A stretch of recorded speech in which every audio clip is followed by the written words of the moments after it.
Les premières neiges sont arrivées dans le vignoble. Les dernières arrivées d'ailleurs en France, mais qui perturbent tout de même la circulation. Neige et verglas, prudence sur les routes et prudence pour les piétons en ville, ça glisse.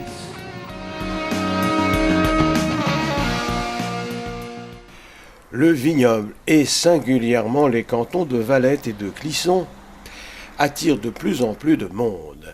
C'est ainsi que l'INSEE a révélé le chiffre des habitants supplémentaires pour notre belle région.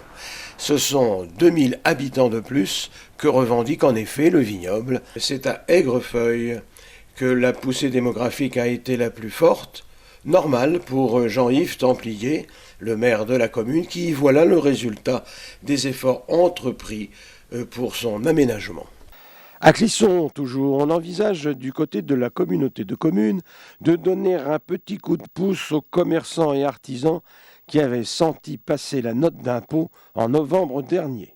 Parfois, 3 fois la dose, ce qui avait fait bondir les commerçants les plus impactés. La communauté de communes a décidé de faire un geste, ému par les cris d'orfraie des commerçants surtaxés. Elle va donc accorder, du coup, une aide de 353 € précisément par contribuable concerné. Un jugement de Salomon, en somme, mais qui semble satisfaire, pour le moment, le plus grand nombre. On en a parlé beaucoup de ce projet de centrale solaire de Gétigné. Un peu oublié, ce projet revient à l'ordre du jour. Un projet de centrale solaire qui devait être réalisé sur le site de l'Écarpierre et qui pourrait en effet être relancé. Sur 12 hectares, cette centrale photovoltaïque serait capable, dit-on, de fournir en électricité 4500 foyers et pendant 1 an. Ça n'est pas rien.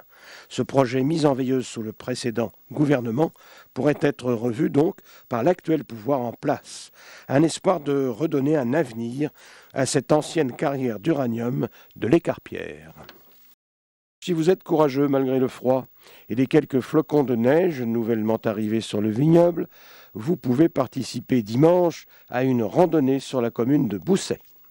Le rendez-vous est prévu place des Marronniers et c'est à 14h, une randonnée qui vous emmènera le long de la Sèvre. La Sanguaise est cette charmante petite rivière du vignoble nantais. À Mousillon, Jules César, en personne, y a trempé les pieds, paraît-il. Mais aujourd'hui, la petite rivière déborde, et pas seulement à Mousillon. Devant cette situation, le syndicat intercommunal pour l'aménagement du bassin versant de la Sanguaise a décidé de prendre des mesures et de convoquer une réunion publique à Valette. C'est pour le 13 février prochain, à la salle Georges Brassens et à 18h30. Toutes les personnes intéressés par ce problème sont invités à prendre la parole à cette réunion pour faire part de leurs observations.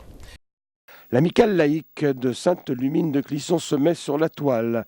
Elle a désormais son site internet, prenez bien note, www.amilu.fr.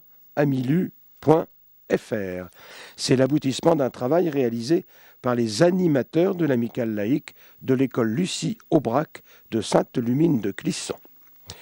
On retrouve sur ce site d'intéressantes informations sur la vie de l'école, par exemple, sur ses animations aussi, et sur les classes découvertes. Et en plus, ce site reste une bonne manière de communiquer avec les familles des élèves.